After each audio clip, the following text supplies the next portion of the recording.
देखिए, DElEd first semester बाल विकास की क्लास में आपका स्वागत है। आज हम आपको बाल विकास के अर्थ के बारे में बताएंगे कि बाल विकास का अर्थ क्या है। बाल विकास का वास्तविक जो अर्थ है वो बालक का सर्वांगीण विकास है। सभी पहलुओं से बालक का जो विकास होता है उसी को हम बाल विकास कह सकते हैं। देखिए, हमारे मनोविज्ञानी गौसल हैं, उन्होंने बताया है कि विकास सामान्य प्रयत्न से अधिक महत्व का विषय है। जो सामान्य प्रयत्न है उससे भी अधिक विषय का महत्व है और इसका जो मूल्यांकन है, मापन है, वो उन्होंने 3 रूपों में किया है। नंबर 1 पे आता है आपका शरीर का निर्माण। शरीर का निर्माण। देखिए, अब गौसल जी ने ये कहा है कि शरीर का निर्माण किस तरह हो रहा है, कितना हो रहा है, इससे उसका मूल्यांकन हो सकता है। 2 नंबर में है शरीर शास्त्रीय। शरीर की बनावट किस तरह की है, शरीर शास्त्रीय। और 3 नंबर में है व्यवहारिक व्यवहार चिन्ह, जैसे कि उसमें विकास के साथ में किस प्रकार का व्यवहार करता है बालक, ये चीज गौसल जी ने बताया है। हरलॉक ने मानव जीवन के शारीरिक, संवेगात्मक, बौद्धिक और सामाजिक, ये जो आदि पहलू हैं, उन पहलुओं को 4 भागों में बांट दिया है। नंबर 1 है पुराना व्यवहार लुप्त होना।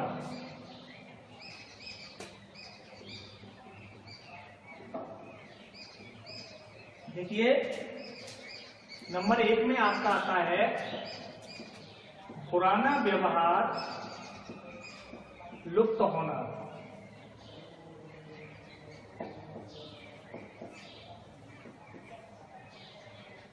अब हम ये कहेंगे कि बच्चा सबसे पहले कोई गलती करता है। 2 नंबर में है नया व्यवहार प्रकट होना। जब वो पिछली गलतियां कर रहा है और नया व्यवहार में गलती को छोड़ देता है, तो हम ये देखेंगे कि बच्चा कुछ सीख रहा है। जैसे एक बच्चा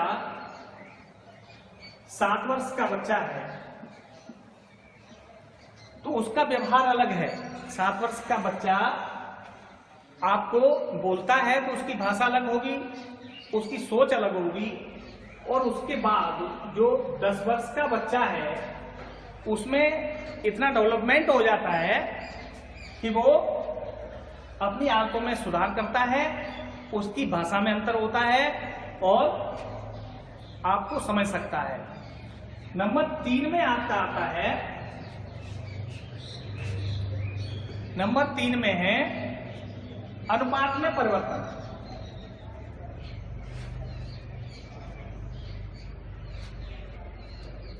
नंबर 1 हो गया पुराना व्यवहार लुप्त होना। नंबर 2 में हो गया आपका नया व्यवहार प्रकट होना।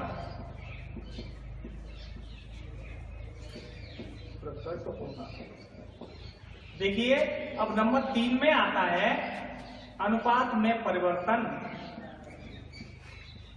अनुपात में परिवर्तन। अब यहां हम ये कहेंगे कि बच्चे के जो रहन सहन का तरीका है वो किस तरह का है, और जब उसमें विकास होता है तो उसके रहन सहन में परिवर्तन आ जाता है और काफी अंतर हो जाता है। तो ये उसके अनुपात में परिवर्तन होता है। और चौथा है आकार में परिवर्तन। आकार में परिवर्तन। इसे हम ये कह सकते हैं, देखिए कि शारीरिक परिवर्तन भी होते हैं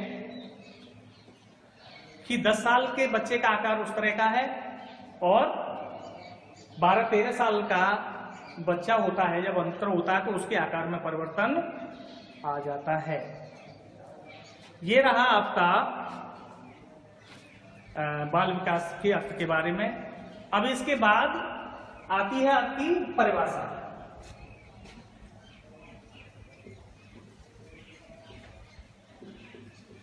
देखिए, अब इसके बाद परिभाषा,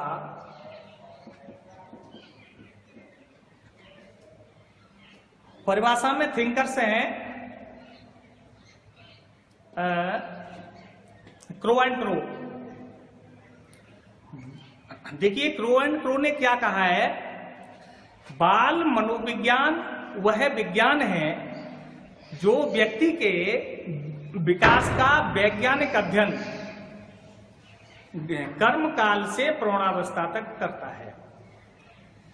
ये देखिए, क्रो एंड क्रो ने कहा है, नोट कर सकते हैं एक बार उसे, कि बाल मनोविज्ञान व्यक्ति के विकास का वैज्ञानिक अध्ययन कर्म काल से प्रौढ़ावस्था तक करता है। ये क्रो एंड क्रो ने कहा है। और देखिए, स्किनर साहब ने क्या कहा है, एक थिंकर्स हैं स्किनर। तो स्किनर ने कहा है कि बाल मनोविज्ञान बालक के व्यवहार का अनुभव का विज्ञान है। बाल मनोविज्ञान बालक के व्यवहार एवं अनुभव का विज्ञान है। ये रही आपकी परिभाषा। उसके बाद आती है विशेषताएं। बाल विकास की विशेषताएं क्या है? विशेषताएं,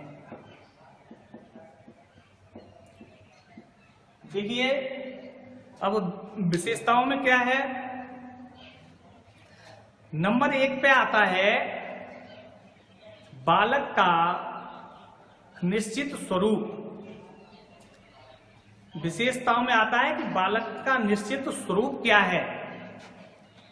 अब जन्म से लेकर के मृत्यु पर्यंत तक चलने वाली ये जो प्रक्रिया है, तो ये बालक के निश्चित स्वरूप है।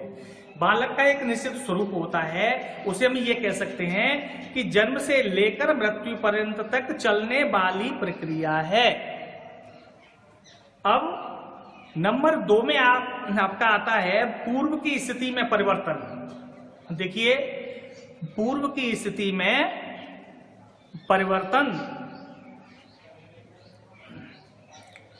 अब पूर्व की स्थिति में परिवर्तन क्या होता है, जब बच्चा विकास करता है तो जो पहले की स्थिति है उसमें उसका परिवर्तन आ जाता है, उसमें परिवर्तन करता है।